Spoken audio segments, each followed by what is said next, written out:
All right, so this semester we had lots of questions on cryptocurrency, and I decided that just because the semester's over doesn't mean that I need to stop teaching and doesn't mean that you need to stop learning. So if you're interested in cryptocurrency, this is a little video explaining just a brief overview of what it is. As usual, this is not financial advice. I'm not a financial advisor. I do own some Bitcoin, some Ethereum, a few other coins. I like the space, but who knows what's going to happen. So again, this is not financial advice, but here we go. So when the internet was first created, we had no way to transfer dollars over the internet. So Bob could not send Alice any money. One way that you can maybe think about doing this is you could try to take a picture of a dollar bill, send it over to somebody, and then they could print out that dollar bill. Obviously, that doesn't work, right? So this is what the company PayPal actually solved. So PayPal was the first company, at least I believe, maybe there was a bunch of them competing at the time, but PayPal was the major one that emerged that allowed people to send dollars over the internet. So there were plenty more. And PayPal is kind of like a bank on the internet. So it's not like cash, right? You send money to PayPal, PayPal sends money to somebody else. That's kind of how it worked. But people were trying to make like a digital cash for the internet. And then in 2008, 2009, this mysterious white paper appeared. And this was the Bitcoin white paper. And this was explaining a peer-to-peer internet cash system. And the dude who produced this was named Satoshi Nakamoto. And this is probably not his real name. Nobody really knows who Satoshi Nakamoto is. But he just appeared on the internet one day and released this thing called Bitcoin. And people started mining it. People started buying it. It was very cheap at the, right away. You could get it for like dollars.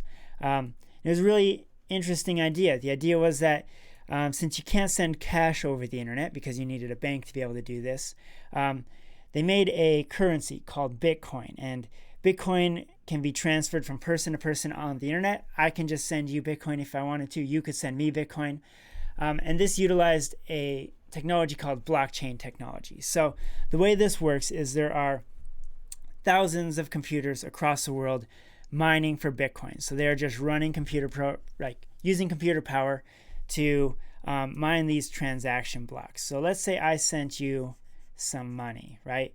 And in this transaction history right here, it will say, Taylor sent student dollars. And once this block is mined, that is in the history. And you can't change the history, I guess, unless you attack the Bitcoin network. It's very difficult to attack. It hasn't been successfully done to this point. So it's fairly secure. It's been around for over 10 years now. So essentially every 10 minutes, there's this block that is mined, and it locks in who owns all the Bitcoin and where all the Bitcoin is. And then as Bitcoin moves in this period, the next transition or the next block is mined. And then this records again where all of the money is. And then again, money is moved, and then we get another block that measures where all the money is. So it's kind of a crazy thing. And especially with the digital age, I think it is going to become more common into the future. So I don't think we should think about Bitcoin as cash, though, or as a currency, because it can be expensive to send Bitcoin around. The way I think about Bitcoin is more of an asset, kind of like gold. So people invest in gold, some people invest in Bitcoin. One of the things about investing in Bitcoin is the price changes a lot, so we have to be careful. A lot of people believe it is fake internet money. You can prove that it exists and where it is and who has it. That gets complicated, so we're just going to leave that alone. But that's an introduction, I guess, to Bitcoin. So I like to think about it as digital gold. There are other cryptocurrencies, though. Ethereum was the second major cryptocurrency, and this one is a little bit more advanced. So same thing, right? You can own Ethereum. I own a little bit of Ethereum, and I can send it to anybody I want or to any other Ethereum address. And the way to think about Ethereum is this is kind of like smart money or programmable money. So you can tell these dollars what you want them to do, and they can do all kinds of interesting things.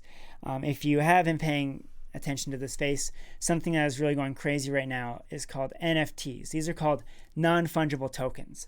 There are playing cards that are coming out on this, like Magic the Gathering. If any of you have ever played that, they are working on creating some NFTs so you can play card games on this. Essentially what this is it's a way on the internet to prove that you own a certain thing. So let's say people have been selling art. A lot of NFL players have been selling like gifs of them scoring touchdowns or whatever, right? And so you can own that moment. Jack Dorsey, for instance, sold one of his tweets, like his very first tweet, for some money, right? And because it's on the blockchain, you can prove that somebody owns that tweet. And then you can prove that that was the very first one, right? Because again, if I gave you a piece of paper that had Jack Dorsey's tweet on it, I could print out 1 million of those and give those to anybody. But once you put it on the blockchain, you can prove this is the very first copy of Jack Dorsey's tweet in existence, right? They can sell maybe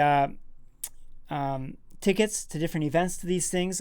Somebody sold a $69 million piece of artwork as an NFT. So I think there's a lot of people spending way too much money in this area, but it's kind of like the internet boom. Things are going crazy right now. Things may crash, but it'll be interesting. Something will come out of this space. There's also this thing called DeFi, which is called decentralized finance.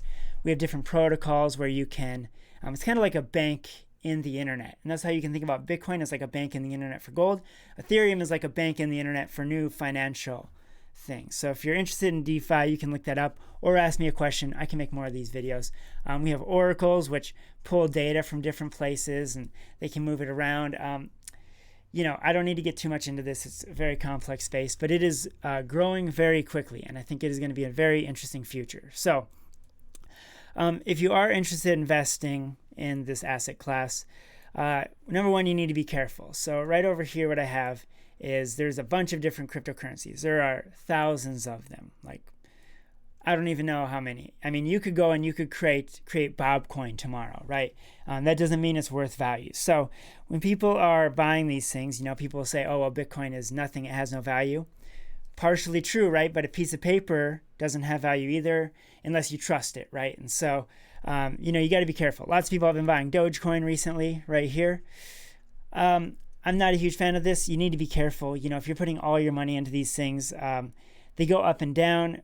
There's not a limited supply. I guess that's kind of why I see Bitcoin as gold, is because there's only going to be 21 million ever. With Dogecoin, it's interesting. Who knows? Maybe memes have power and maybe it'll be around, but I would be very careful because you can lose a lot of money in this space because prices are going up and down all the time.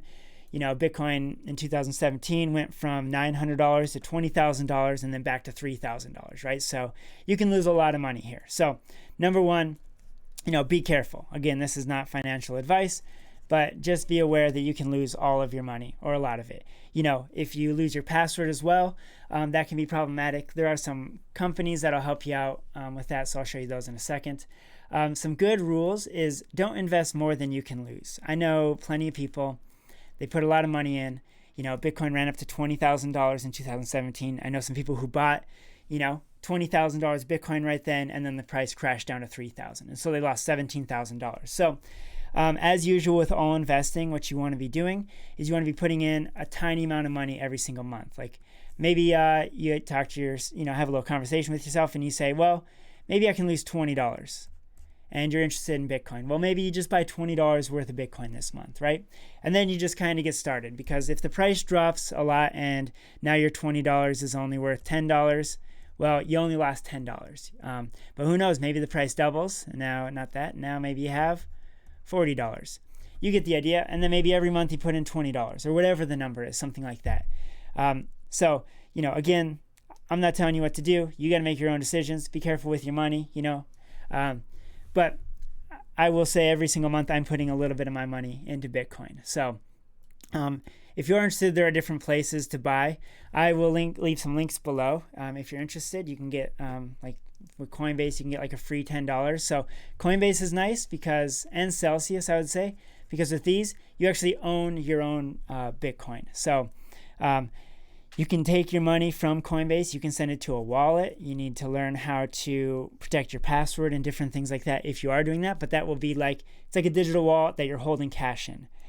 Celsius is interesting because it's a company, so you got to be careful because you're trusting a company. But with them, you can earn interest on your Bitcoin. So I believe it's like 6% right now that you can earn if you hold it in Celsius, and I believe you can buy it in Celsius as well. I got a link, referral links for Coinbase and Celsius, where we'll both get a little bit of free money if you sign up. This new company, SoFi, which I've actually just created an account with, I have a link below for SoFi as well. I'm really interested in this because you can invest in everything on this, right? You can do stocks, you can do maybe bonds. I'm not sure about bonds. You can buy some Bitcoin on there, and you can actually hold your stocks in an IRA, which will be good for tax benefits. So check out SoFi if you want, if you're interested in investing. Again, when you're young, if you get started, you don't need to put that much money in. Other companies too, you may have Venmo. They'll be selling Bitcoin pretty soon. I believe the Cash App you can buy Bitcoin on. PayPal you can buy Bitcoin on. You don't own the Bitcoin technically, but they will hold it for you, which is a nice way because then you don't need to worry about losing it or anything like that. So, all right. So that's what I have for today. If you have any questions or want me to make any other videos on this topic or any other, if you were one of my students, you can send me an email requesting a video, and I will be trying to make many of these per week, multiple of these per week. I have just created an Instagram page called Treeline Health, so I will be posting videos on there if you want to follow me. If you have any questions or whatever, you can also comment below, and I'll get back to you there or make another video to answer your question. Like, follow, and subscribe, whatever they say. Like, comment, subscribe. There we go. All right, cool. That's all I have for you in this video. I'll be making more of these, so I'll see you in the next one.